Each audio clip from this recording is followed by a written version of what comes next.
વિદ્યાર્થી મિત્રો, chapter number 1 વિસ્થાપન પ્રક્રિયા 3 માર્ક્સનો આઈએમપી સવાલ. ચાલો જોઈએ શું છે વિસ્થાપન પ્રક્રિયા. જો આ વધુ તાકાતવર છે જેઠાલાલ, ઓછો તાકાતવર છે અય્યર. તો વધુ તાકાતવર છે ને એ ઓછા તાકાતવરને દૂર કરી દે. આ તો અય્યરને છૂટો કરી દીધો અને બબીતારે પોતે જોડાઈ ગયો, એટલે આનું વિસ્થાપન કરી નાખ્યું. બરાબર.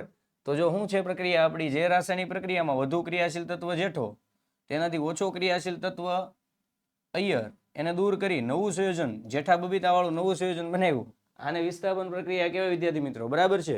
ચાલો જો અહીંયા નવું બીનું, આ કોપર સલ્ફેટ છે, એનો કલર હોય સ્કાય બ્લુ, પરંતુ આમાં તમે લોખંડની ખીલી નાખો એટલે વધુ તાકાતવર લોખંડ છે, તો એ શું કરે, કોપરને છૂટો કરી દે અને સલ્ફેટ હારે પોતે જોડાઈ જાય. જો સેમ થયું અને હું બનાવી નાખે, આવો કલરમાંથી આવો કલર થઈ જાય, બોલો આછો લીલો કલર. તો આ આપણી હતી વિસ્થાપન પ્રક્રિયા. જો વધુ તાકાતવર ઓછા તાકાતવર કોપરને છૂટો કરી દે અને પોતે ત્યાં જોડાઈ જાય. સેમ આવું થાય ઝીંકમાં. ઝીંક છે હાઇડ્રોજન કરતાં વધુ તાકાતવર છે, તો એ ઝીંક છે એ ક્લોરીન પોતે જોડાઈ જાય, હાઇડ્રોજનને છૂટો કરી દે. બરાબર. સેમ ત્રીજી પ્રક્રિયા, વધુ તાકાતવર ઝીંક, કોપર ઓછો.